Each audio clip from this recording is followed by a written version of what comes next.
ఈ దినము మరొక స్త్రీను నేను మీ ముందు పెట్టాలని ఆశపడతా ఉన్నాను. ఆమె పేరు హాగరు. ఎవరండి? హాగరు మీ అందరికీ తెలుసు కదా, అందరికీ తెలుసు. హాగరు అనే పేరుకి పారిపోవడం లేదా యాత్రికురాలు అనే అర్థం వస్తుంది. సో ఈమె జీవితం గురించి మనం చూస్తే, ఈమె జీవితం బైబిల్ గ్రంథంలో ఒక భక్తిపరుల కుటుంబంతో ముడిపడి ఉంది. ఎవరు వాళ్ళు? అబ్రహాము, శారా కదా. అబ్రహాము దేవుని పిలుపు అందుకున్న తర్వాత ఆ కనాను దేశానికి వస్తే ఒకానొక స్థితిలో కరువు ఏర్పడుతుంది. అప్పుడు ఏం చేస్తాడు? ఐగుప్తుకి వెళ్తాడు. అక్కడ చాలా శ్రమలు కలుగుతాయి. కోర్స్ అక్కడ ఐగుప్తు రాజు కొంతమంది దాసీలను, కొంత ఆస్తిని అబ్రహాంకి ఇస్తాడు. వాటన్నిటిని పట్టుకొని వీళ్ళు వస్తారు. వచ్చిన తర్వాత కొంతమంది ఐగుప్తు నుంచి వచ్చిన దాసీలు అనేక మంది అబ్రహాంతో ఉంటారు. వారిలో ఒకరెవరు అంటే హాగరు కదా. ఈ హాగర్ విషయము ప్రత్యేకంగా బైబిల్ గ్రంథంలో 3 అధ్యాయాల్లో రాయబడ్డది. ఆదికాండం 16వ అధ్యాయము, ఆదికాండము 21వ అధ్యాయము, గలతీలకు రాసిన పత్రిక 4వ అధ్యాయంలో పరిశుద్ధాత్మ దేవుడు రాయించాడు. ఈమె జీవితం నుంచి మనం ఏం నేర్చుకోవచ్చు, అసలు ఆమె ఎలాంటి పరిస్థితులు గుండా వెళ్ళింది అనే కొన్ని విషయాలు మనం జ్ఞాపకం చేసుకుందాం. దేవుని బిడ్డలారా, దేవుడు అబ్రహాంకి వాగ్దానం చేశాడు, నీకు ఒక కుమారుని నేను ఇస్తాను అని. అయితే వాగ్దానం ఆలస్యం అవుతూ వస్తూ ఉంటే, దేవుని ప్రణాళికలు ఆలస్యం అవుతున్నప్పుడు ఖచ్చితంగా ఆలస్యం అవుతాయి. దాని కొరకు మనం ఏం చేయాలి? ఎదురు చూడాలి. కానీ దేవుని ప్రణాళికలకు ప్రత్యామ్నాయముగా మానవులు కల్పించుకున్న ప్రతి ఆలోచన ఏం చేస్తుందంటే, దేవుని ప్రణాళికను ఇంకా కష్టతరం చేసేయడమే కాకుండా లేనిపోని సమస్యలు మనం తెచ్చిపెట్టుకుంటాం. దేవుడు ఇస్సాకుని ఇస్తానన్నాడు. వెయిట్ చేస్తే తప్పకుండా దేవుడు ఇస్తాడు. ఆయన అవునంటే అవును, కాదంటే కాదు. కానీ ఈలోపు సారమ్మ ఏం చేసింది? కుమారుణ్ణే కదా ఇస్తానన్నాడు, నాకు పుడితే ఏంటి, నా దాసీకి పుడితే ఏంటి? ఎందుకు అలా ఆలోచించిందంటే సారమ్మ, ఆ రోజుల్లో దాసీలు అనే వాళ్ళ మీద యజమానులకి సర్వాధికారాలు ఉండేవి. దాసీలు అనేవాళ్ళు వాళ్ళ ఇంట్లో పనిచేసేవాళ్ళు యజమానులకి ఆస్తిగా కూడా ఉండేవారు. ప్రాపర్టీ కొన్నిసార్లు అమ్మేసుకోవచ్చు కూడా. బానిసలుగా అమ్మేయడాలు ఇవన్నీ వింటుంటాం కదా మనం. అంటే సర్వ అధికారాలు కూడా ఈ దాసీల మీద యజమానులకు ఉండేవన్నమాట. ఇప్పుడు ఆ రోజుల్లో చట్టరీత్యా ఒక న్యాయం ఏంటి అంటే, ఒకవేళ యజమానురాలికి పిల్లలు పుట్టలేదనుకో, వాళ్ళ ఇంట్లో ఉన్న దాసీ చేత తన భర్త ద్వారా పిల్లలు కని ఆ పిల్లల్ని తన సొంత పిల్లలుగా ఆమె స్వీకరించవచ్చు.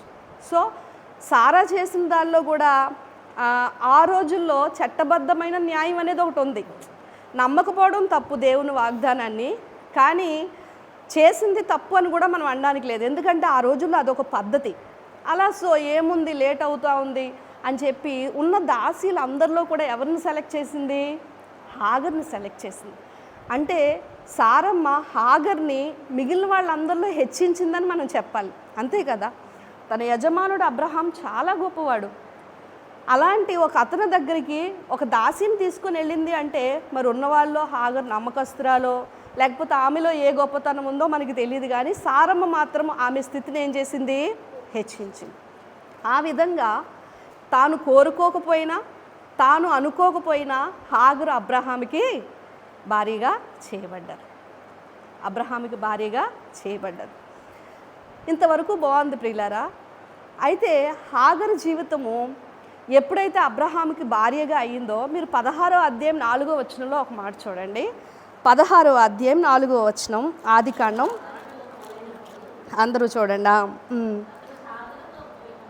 అది గర్భవతి అయ్యను, అది తాను గర్భవతినైతినని తెలుసుకొనినప్పుడు దాని యజమానురాలు దాని దృష్టికి నీచమైన. ఇప్పుడు ఇంతకీ హాగరు దృష్టికి ఎవరు నీచమైన వాళ్ళు అయిపోయారట? సారమ్మ. చూడండి, సారమ్మే తీసుకొని వచ్చి ఆ స్థితిలో పెట్టింది. కానీ ఇప్పుడు ప్రెగ్నెంట్ అయింది. సారమ్మ కేసు ఎలా చూస్తుందంటే, చూడు నేను ప్రెగ్నెంట్, ఇప్పుడు నా ద్వారా పిల్లలు పుట్టబోతున్నారు. కొన్ని చూపులు ఉంటాయి కదా, మాటలు అవసరం లేదు, చూపులే నొప్పిస్తూ ఉంటాయి. ఒకలాంటి గర్వము, ఒకలాంటి అంటే పాత స్థితిని మర్చిపోయి తనకు ఆ స్థితినిచ్చిన యజమానురాలనే ఇబ్బంది పెడుతూ, చిన్న చూపు చూస్తూ ఆమెను ఒక రకంగా చాలా కించపరుస్తూ వచ్చిందండి. ప్రజలు గమనించండి, హాగర్ చేసిన ఈ పని వల్ల తన జీవితంలో చాలా పెద్ద దెబ్బే తిన్నది. అందుకే గర్వమునకు ముందు నాశనము నడుస్తుంది అంటారు. నాకు ఒకళ్ళు తెలుసండి, అంటే సాధారణంగా స్త్రీల సమస్యలు ఎలా ఉంటాయో మనం స్త్రీల గురించే కదా మాట్లాడుకునేది. ఒక సహోదరి ప్రెగ్నెంట్ అయింది. అయితే తనకి 9 నెలలు బెడ్ రెస్ట్ అన్నారనమాట. బెడ్ రెస్ట్ అంటే వాళ్ళు బాగా కొద్దిగా డబ్బున్నోళ్ళు, వాళ్ళ ఆయన ఒక సాఫ్ట్వేర్ కంపెనీలో మంచి మేనేజర్. తను నాకు బాగా క్లోజ్ మేమిద్దరం.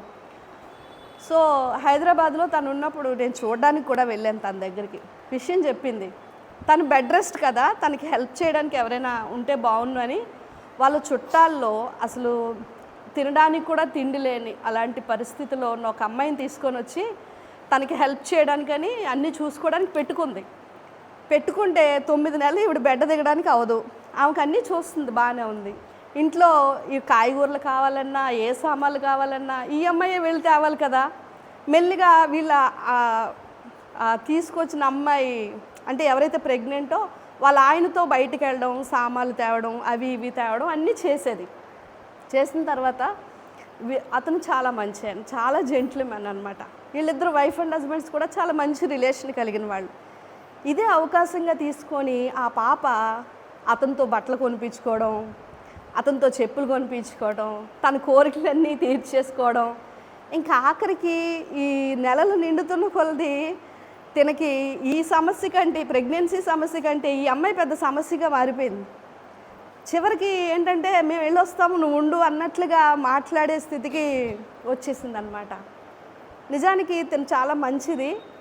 తనకి మ్యారేజ్ కావాల్సి ఉంది కదా, నా దగ్గరికి వచ్చి హెల్ప్ చేస్తే నేను ఊరికనే వదలను, పెళ్ళికి ఏమైనా హెల్ప్ చేద్దాం అనే ఉద్దేశంతో తెచ్చుకుంటే ఆఖరికి భార్యాభర్తల మధ్య గొడవలకి ఈ పిల్ల కారణమైపోయింది.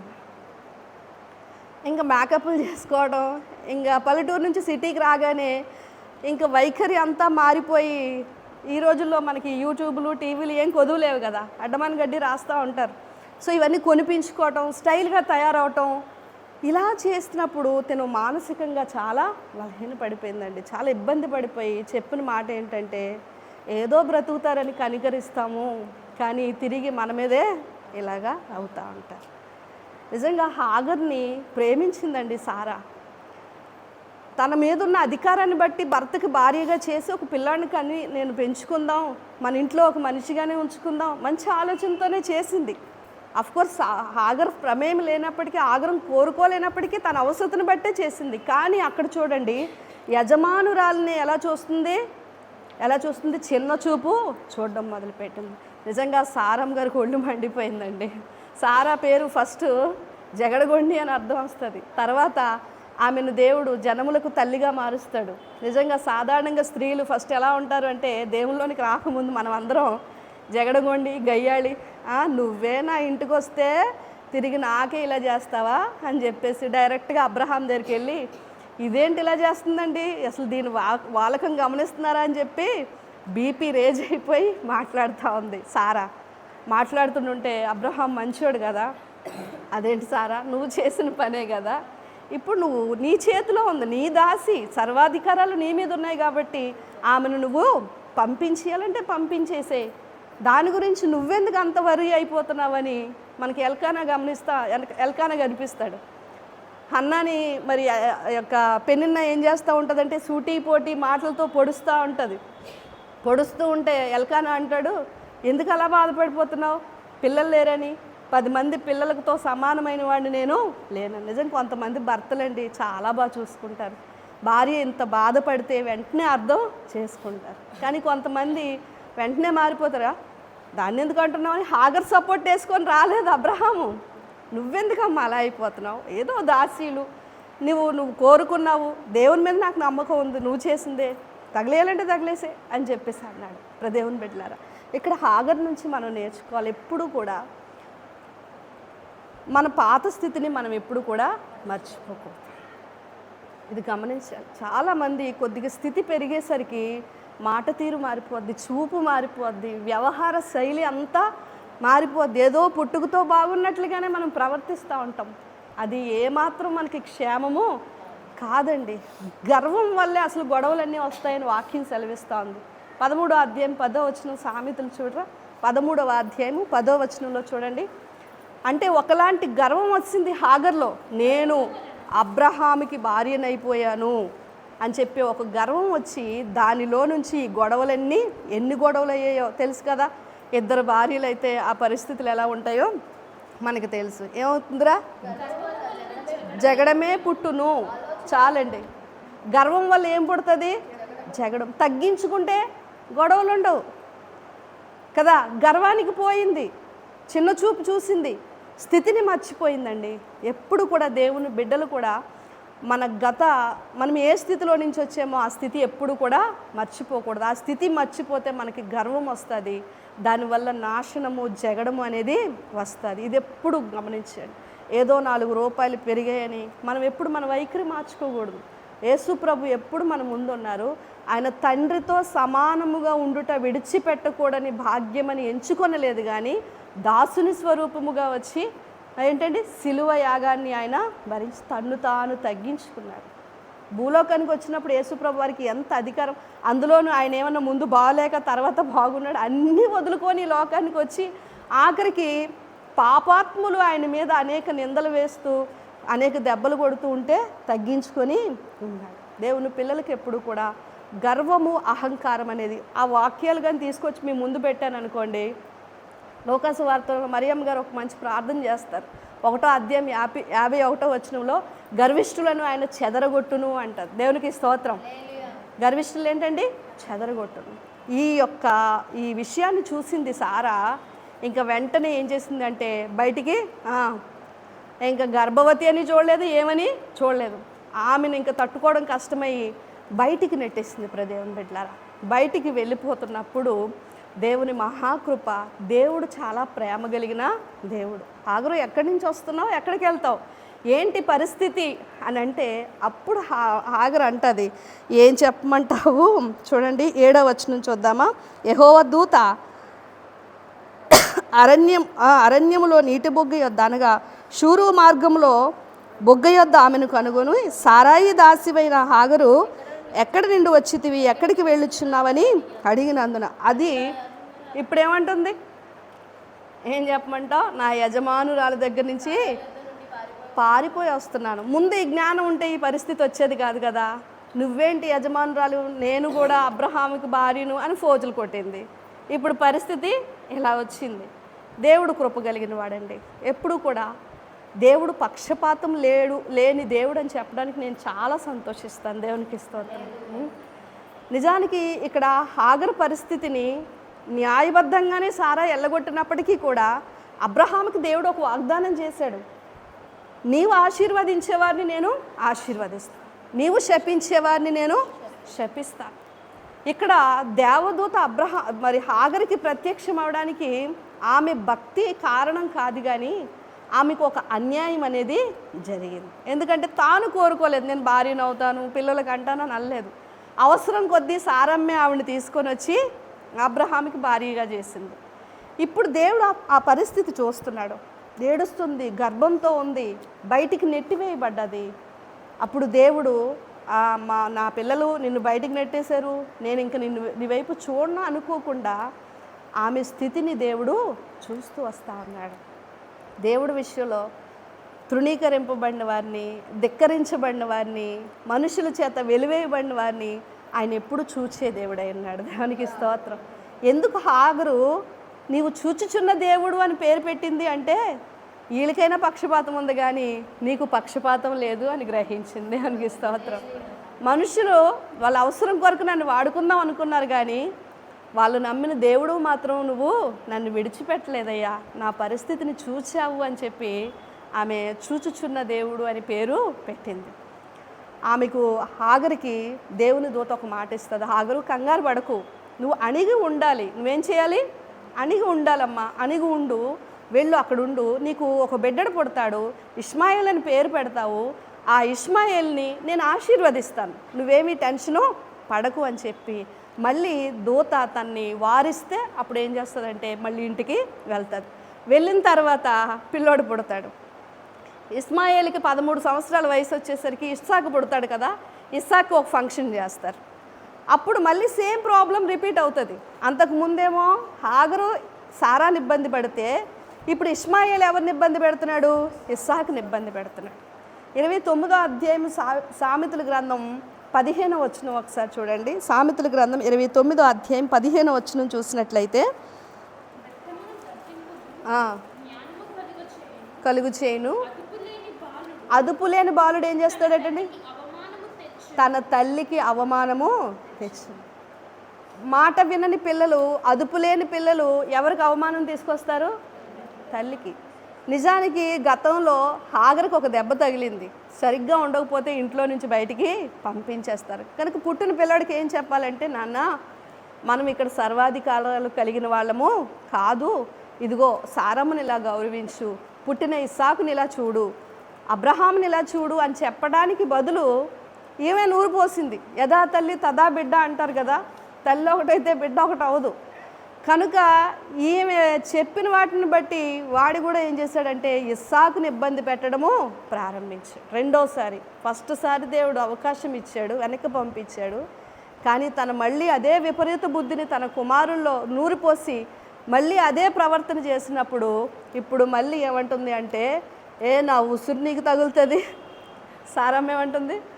నా ఉసురు నీకు తగులుతుంది. ఏంటి బాబు, నీ మీద కనికరిస్తే ఆఖరికి నువ్వు ఇబ్బంది పెట్టి, నీ కొడుకు ఇబ్బంది పెట్టి, అబ్రహాంని పిలిచి అయ్యగారు యజమానుడా అంటది కదా, యజమానుడా రండి రండి, ఇంక ఈసారి దీన్ని ఇంట్లో నుంచి నెట్టేయండి అనేసి అంటే అబ్రహాం కూడా ప్రార్థన చేస్తాడు. ఎందుకంటే అబ్రహాము చాలా మంచి మనసు, నీతి కలిగిన వాడు. కనుక ప్రభువా, మేము చేసిన తప్పిదాలకు మొత్తానికి ఒక బిడ్డడు పుట్టాడు, కానీ నా ద్వారా పుట్టిన ఈ బిడ్డడిని నువ్వు అన్యాయము చేయకయ్యా, కనికరించని ప్రార్థన చేస్తాడు.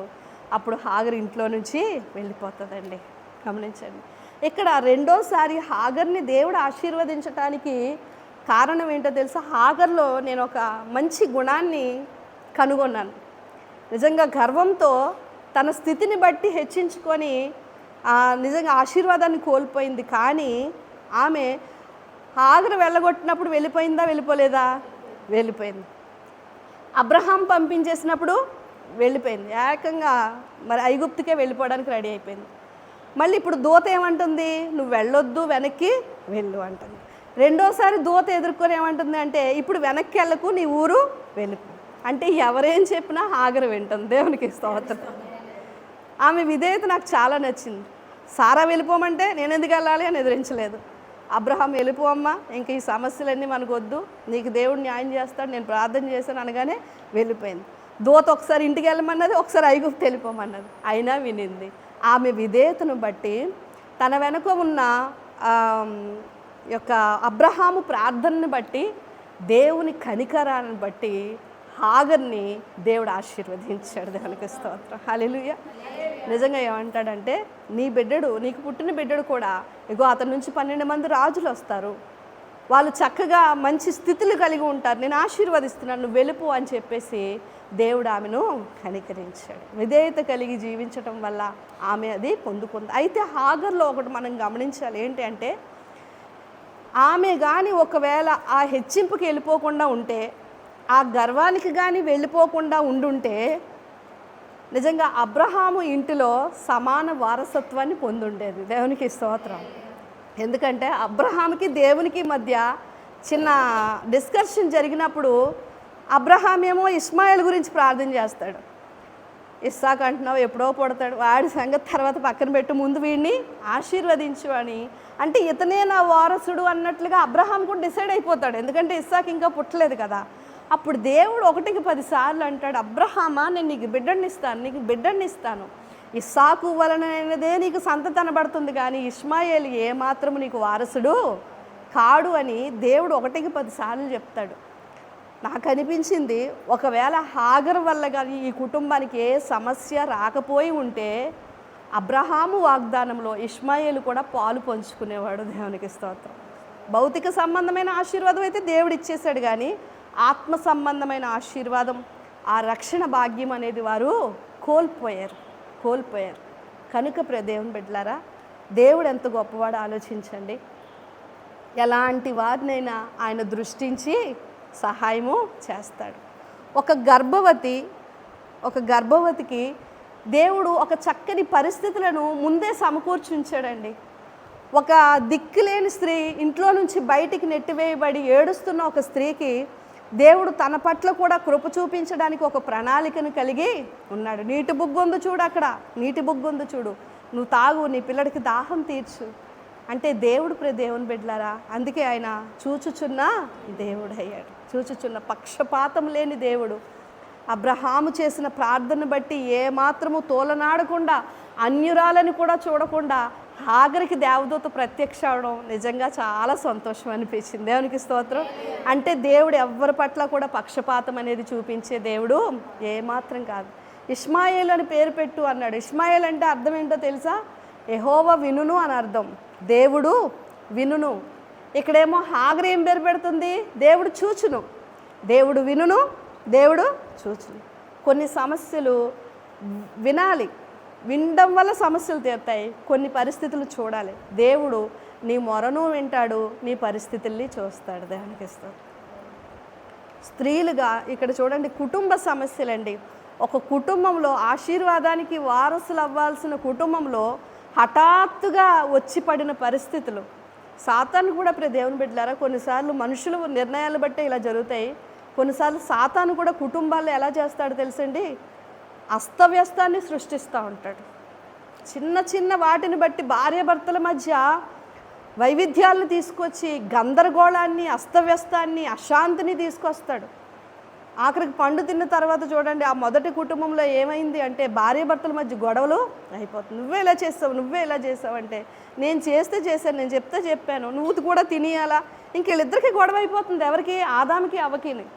అప్పుడు దేవుడు ఇన్వాల్వ్ అయ్యి, ఎందుకు అలా కొట్టుకుంటున్నారు, చేసింది చేశారు కదా అని ఆయన వదిలేయకుండా స్త్రీకి ఒక వాగ్దానం ఇచ్చి, అమ్మా ఇక్కడి నుంచైనా జాగ్రత్తగా ఉండు, నీ గర్భం నుంచి వచ్చే సంతానము ఆ సర్పాన్ని తల చేత కొడతాదని వాగ్దానం ఇచ్చాడు. దేవునికి ఏదో ఎడారిలో సెలియర్ అంటారు కదా, అలాగా అలసిపోయిన బ్రతుకుల్లో, సమస్యలతో కూడిన బ్రతుకుల్లో దేవుడు వాగ్దానాలు ఇచ్చి మళ్ళీ వాటి ద్వారా మనకి ఊరటను దయచేసే దేవుడు. దేవునికి స్తోత్రం. ఇక్కడ సారాని అబ్రహాముని అన్నాడు, మీకెందుకు, నేను ఇస్సాకుని ఇస్తాను, మీరు నెమ్మదిగా ఉండండి. ఇక్కడ హాగరు విషయంలో ఇన్వాల్వ్ అయ్యాడు. అమ్మా నీకు జరిగింది అన్యాయమే కావచ్చు, నీ ప్రమేయం లేకుండా నువ్వు అన్యాయానికి గురై ఉండొచ్చు, కానీ నేను నిన్ను విడిచిపెట్టను, నీకు రావాల్సింది కూడా నీకు ఇస్తున్నాను, నువ్వు వెళ్ళిపో, చక్కగా నీ బ్రతికేదో నువ్వు చూసుకో. ఒక కుటుంబ సమస్యల్లో దేవుడు ఇన్వాల్వ్ అవుతాడు అనడానికి నిజంగా నేను చాలా సంతోషిస్తున్నాను. హల్లెలూయా. అక్కడ లేయా అలాగే రాహేలు ఇద్దరు కూడా యాకోబుకి భార్యలు కదా. ఈ లేయా మేము డజన్లు పిల్లలు కనేస్తూ ఉంది కదా. అది చూసి ఎవరికి ఒళ్ళు మండిపోతుంది?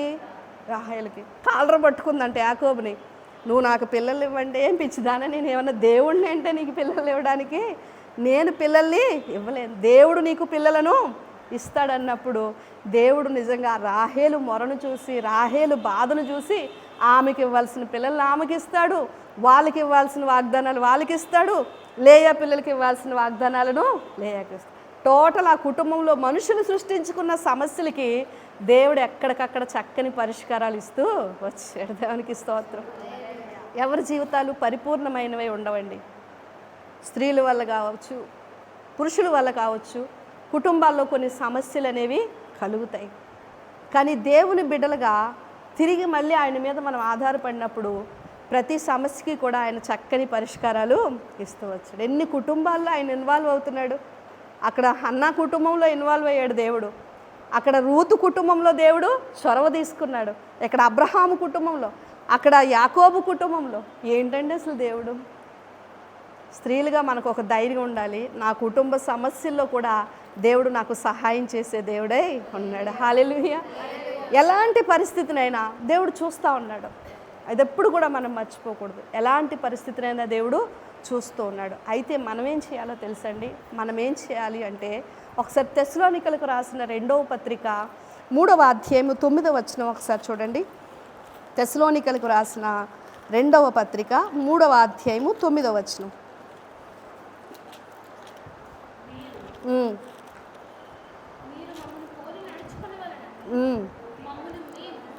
మాదిరిగా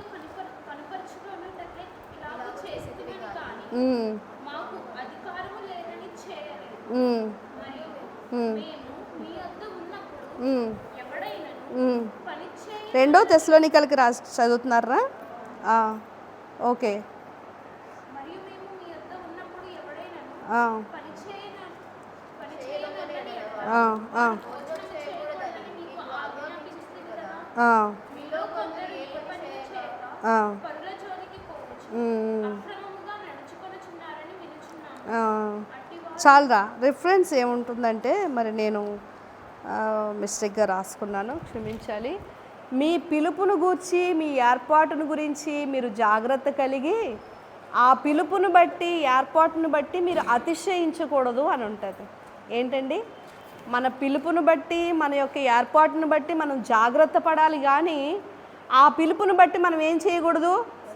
నిజంగా లోకంలో అందరికంటే మనం గొప్పోళ్ళం, క్రీస్తును సంపాదించుకున్నాం, ధైర్యంగా దేవుని రాజ్యం వెళ్ళడానికి మనకు ఒక టికెట్ దేవుడు ఇచ్చాడు.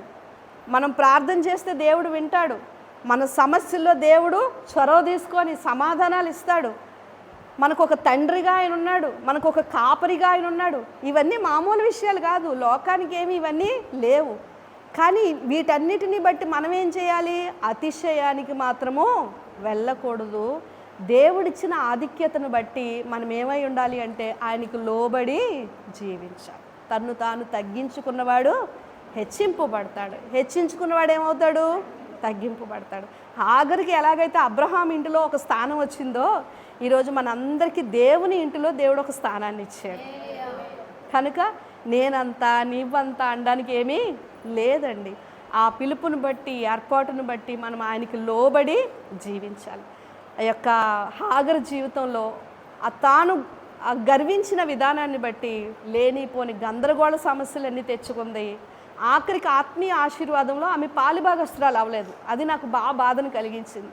గలతీ పత్రికలో మళ్ళీ రాస్తూ ఉంటారు పౌలు గారు కదా, ఇదిగో దాసిని దాని కుమారుని వెళ్ళగొట్టుము, దాసి కుమారుడు యజమానురాలికి ఏమాత్రమో కుమారుడు అనబడ్డు, ఇస్సాకు వలనదైతే సంతానం. అంటే ఆత్మ సంబంధమైన వాటిలో హాగరు ఏం చేసింది అంటే పాలు పంపులు పొందుకోలేకపోయింది. కనుక గర్వించకుండా మనం ఏ స్థితిలో నుంచి బయటకు వచ్చాము. ఒకవేళ ఎవరైనా నీ మీద కనికరించి నీకు సహాయం చేసి నీ స్థితిని బట్టి ఒకవేళ బయటికి హెచ్చించుంటే తిరిగి వాళ్ళ మీద మనం ఏమాత్రము గర్వంగా ప్రవర్తించకూడదు. అసలు క్రైస్తవులకి గర్వం అనేది ఉండకూడదు, అహంకారం అనేది ఉండకూడదు. మనం హెచ్చింపు చూపులకు హెచ్చింపు మాటలకి ఏమాత్రము పోకూడదు, లోబడి జీవించాలి. అన్నిటికంటే నీ కుటుంబంలో నువ్వు పడుతున్న ప్రతి శ్రమని చూచే దేవుడు ఆయన. హల్లెలూయా. నీ మొరను ఆయన వినే దేవుడు. ఎలాంటి పరిస్థితి అయినా ఐగుప్తులో ఇశ్రాయేలీలు మొర్రపెట్టుచున్నప్పుడంట వాళ్ళ మూలుగుని దేవుడు ఆలకించినంట. ఆ వెట్టి పనులు చేయలేక, ఆ చాకరీ చేయలేక నలిగిపోతూ ఉంటే వారిని చూశాడు దేవుడు. అలాగే మళ్ళందరినీ కూడా ఆయన చూస్తున్నా దేవుడు. ఇది మర్చిపోకూడదు. అందుకే హాగరు అంటది, అయ్యా నువ్వు చూచుచున్నా దేవుడు, నువ్వెంత గొప్ప దేవుడు అని చక్కగా దేవుణ్ణి బట్టి ఆమె ధైర్యం పొందుకొని వెళ్ళింది. నిజంగా ఇక్కడ మనం చూస్తే కుటుంబ సమస్య, ఒక వ్యక్తి యొక్క పరిస్థితి దేవుడే ప్రత్యక్షం అవ్వకపోతే, నేను చెప్తా ఉన్నాను, అరణ్యంలోనే పిల్లోడు హాగరు కూడా చచ్చిపోవాలి. ఎందుకంటే ఆ రోజుల్లో అంత దూర ప్రయాణాల్లో నీరు అయిపోయింది, ఫుడ్ అయిపోయింది. అబ్రహాం ఏవో సదుపాయాలు చేసి వెళ్ళు ఇవి తీసుకొని అన్నాడు. కానీ ఒకవేళ దేవుడు ప్రత్యక్షం అవ్వకపోతే అరణ్యంలోనే చనిపోదురు. కానీ విధేయురాలయ్యింది, దేవుని మాట వినింది, దేవుడు తన సంతానాన్ని అభివృద్ధిపరిచాడు. విన్న వాక్యాన్ని బట్టి కళ్ళు మూసుకొని ఒకసారి దేవుని సన్నిధిలో మనం కూడా ప్రార్థన చేద్దాం. ఒక స్త్రీగా నీకు అనేక సమస్యలు ఉంటాయి, కుటుంబ సమస్యలు ఉంటాయి, ఆర్థిక సమస్యలు ఉంటాయి. కొన్నిసార్లు ఇతరులు నిన్ను వాడుకొని వదిలేసిన పరిస్థితులు ఉంటాయి. కొన్నిసార్లు నువ్వు అన్యాయానికి గురవుతావు. ఒకవేళ కొందరి విషయంలో నువ్వు సహాయం చేసి కూడా తిరిగి బాధను ఎదుర్కోవాల్సిన పరిస్థితులు వచ్చి ఉండొచ్చు. మనుషులు ఎవ్వరూ కూడా నీకు సహాయం చేయలేకపోయినా నీ బాధను వినే దేవుడు, నీ స్థితిని చూసే దేవుడు మన దేవుడు. అన్ని పరిస్థితుల్లో దేవాది దేవునికే ఒక కుటుంబ సమస్యను పరిష్కరించే అంత టైం తీసుకొని ఆ కుటుంబ సమస్యలు పరిష్కరించి ఎవరికి ఇవ్వాల్సిన వాళ్ళకి ఇచ్చి ఎవరిని ఎలాగా ఆ దేవుని మార్గంలో దేవుడు నడిపించుకోవాలో చక్కగా ఆయా కుటుంబాల్లో ఇన్వాల్వ్ అయిన దేవుడు ఈరోజు నీతో నాతో మాట్లాడుతూ ఉన్నాడు. మనందరి సమస్యలు కూడా ఆయన చిత్తానుసారంగా ఆయన పరిష్కరించే దేవుడు. ఈరోజు కుటుంబాల మీద విరుచుకుపడుతున్న దుష్టుని కుతంత్రాలన్నిటినీ దేవుడు దూరపరిచి మనలో క్రమాన్ని, ఒక శాంతిని తీసుకురావడానికి ఆయన ఇష్టపడుతున్నాడు. ఒకవేళ ఈ వాక్యం వింటున్న మీలో ఎవరైనా ఇప్పటికే మీ జీవితము ఒకవేళ సమస్యలు గుండా వెళ్తూ ఉంటే దేవుడు నీతో మాట్లాడుతూ ఉన్నాడు. నీ పరిస్థితులన్నిటిని నాకు అప్పగించినట్లయితే వాటిని నేను సరిచేసి నీకు ఆనందాన్ని కలిగిస్తాను. దేవునికి స్తోత్రం. మానవులు దేవుని ప్రణాళికను రద్దుపరిచి ప్రత్యామ్నాయంగా వాళ్ళు ఏవో ఆలోచనలు చేసి దేవుని ప్రణాళిక కొరకు వేచి చూడకుండా వారు తీసుకున్న నిర్ణయాలను బట్టి బాధపడతారని, సారా తీసుకున్న నిర్ణయాన్ని బట్టి నేటి వరకు కూడా మరి ఆత్మీయ ఇస్సాకు నుంచి వచ్చిన బిడ్డలు బాధపడుతున్నారని మనం విని ఉన్నాం. ఒక ప్రార్థన చేద్దాం. దేవా, నీకు వందనాలు. నువ్వు చూచుచున్నవాడు అయినందుకు నిన్ను స్తుతిస్తూ ఉన్నాను. నువ్వు వినుచున్నవాడు అయినందుకు నిన్ను స్తుతిస్తూ ఉన్నాను. ఒక అన్యురాలైన హాగర్ని నువ్వు కనికరించి ప్రభువా, అయ్యా నీ బిడ్డలు బయటికి నెట్టినప్పటికీ కూడా తండ్రి నేనున్నానని ఆ బిడ్డకి భరోసా ఇచ్చి చరిత్రలో చూచుచున్న దేవుడు అని పేరు పెట్టి నాయన నిన్ను పిలిచేటట్లుగా హాగర్ని మీరు దీవించినందుకు మీకు స్తోత్రాలు చెల్లిస్తూ ఉన్నాం. ఈరోజు నీ బిడ్డల పరిస్థితులన్నీ నీకు తెలుసు నాయన. మనుషులు మమ్మల్ని అన్ని పరిస్థితుల్లో చూడలేరు, మమ్మల్ని పై రూపాలు చూస్తారు. మా హృదయ అంతరంగాల్లో ఏముందో వారికి తెలియదు కనుక నాయన ప్రతి పరిస్థితిని నీ చేతికే అప్పగిస్తూ నాయన నీ ప్రణాళికలో మా కుటుంబాలు ఉన్నాయి తండ్రి. నీ చేతిలో మమ్మల్ని ఏర్పాటు చేసుకున్నావు. ఆ పిలుపుని బట్టి, ఏర్పాటును బట్టి అతిశయించకుండా మేము ఏ స్థితిలో ఉన్నామో ఆ స్థితిలో నమ్మకంగా విధేయత కలిగి ఉండటానికి సహాయం చేయండి. గర్వం అనేది మా జీవితాల్లో ఎక్కడ పొసగకుండా తండ్రి నాయన మమ్మల్ని తగ్గించి ఉంచే నీ ఆత్మచేత ప్రభువా మమ్మల్ని బలపరచమని అడుగుచూ ఉన్నాను. దేవా, నీకు వందనాలు. ఒక చక్కటి నాయన పాఠాన్ని మా ముందు పెట్టినందుకు నేను స్తుతిస్తున్నాం. వినువారు మాత్రమే అయి ఉండకుండా తండ్రి వాక్య ప్రకారము మా బ్రతుకులను, కుటుంబాలను, మా పరిస్థితులను మేము కట్టుకునేటకు కావలసిన నీ ఆత్మ సహాయమును, నడిపింపును దయచేయమని, విన్న వాక్యమును మా అందరి వినికిల్లో మీరు ఫలింపు దయచేయమని యేసుక్రీస్తు వారి నామములో ప్రార్థించి అడిగి వేడుకొనుచున్నాం మా పరమ తండ్రి.